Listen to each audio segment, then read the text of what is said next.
శాతం అయిపోయింది కదా, నాకేమన్నా అయిపోయిందా? మీరు నిజంగా పోటీ వేసుకున్నా ముఖ్యమంత్రి అవుతారంటే ఎందుకంటే చరిత్రే కాలపడ్డది కదా.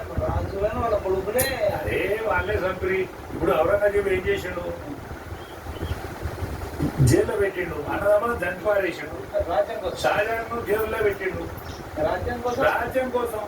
తండ్రులు చంపారు. ఈ దుర్మార్గులు కష్టం రోజులే. కానీ ఏం పుట్టింది మరి కేసీఆర్ షుగర్ బీపీ. ఇప్పుడు మేము సిద్ధాంత పరంగా చాలా మేము కూడా విమర్శిస్తుంటాం, కానీ కేసీఆర్ బతుకుండాలి కానీ ప్రతిపక్షాలు ఉండాలని మేము కోరుకుంటాం యాక్చువల్గా.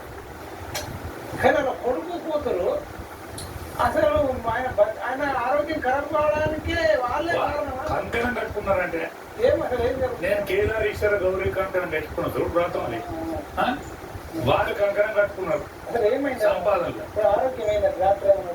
డాక్టర్ ఏమంటారంటే ఆయన బీపీ కంట్రోల్, లో బీపీ అవుతుంది, షుగర్ కంట్రోల్ అవుతుంది.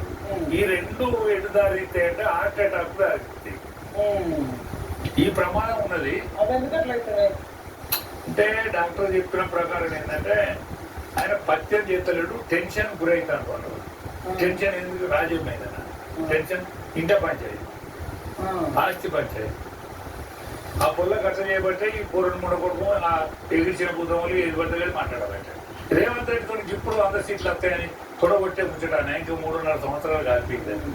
ఇప్పుడు తొడగొట్టేందుకు ఈ ఇల్లు చదవబెట్టుకోవాలి, ఆయన ఆరోగ్యాన్ని కాపాడాలి, పార్టీ చదవబెట్టుకోవాలి. కేసీఆర్ సార్ ఆరోగ్యం బాగాలేదు అని అన్నట్లే ఎప్పుడు ఎక్కడ మేము మళ్ళా గెలవాలి, మళ్ళా గెలుస్తాం, మేము ఎంజాయ్ చేస్తాం అదే ముచ్చాడు తప్ప గెలుస్తాం. నేను మా అంతర్గత అంతలేదు. ఎక్సైజ్ కానిస్టేబుల్ అయినా ఇప్పటికే ఎక్సైజ్ కానిస్టేబుల్ అయినా ఆగా మరి ఇంటర్వ్యూ చేస్తున్నాం. ఎక్సైజ్ కానిస్టేబుల్ అయినా ఎక్సైజ్ కానిస్టేబుల్ అంటే ఇరికండి అదే వైన్స్ కాదు. బయట సంబంధించిన వాళ్ళు ఆడవాళ్ళు దొరికిపోతాడట.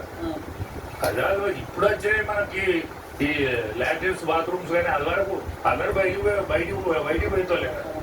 అరే పోలీసు కూడా వస్తానని లేచిల్లట, పోలీసులు కూడా వస్తానని లేచిల్లట. ఏ పోలీసు కాదు, ఎక్సైజ్ కానిస్టేబుల్ అలా. ఇప్పుడు నీ పార్టీ నిన్ను గంటే కదరు, గంటే గంటే కదరు. ఫోన్ ట్యాపింగ్ ఏంటన్నా?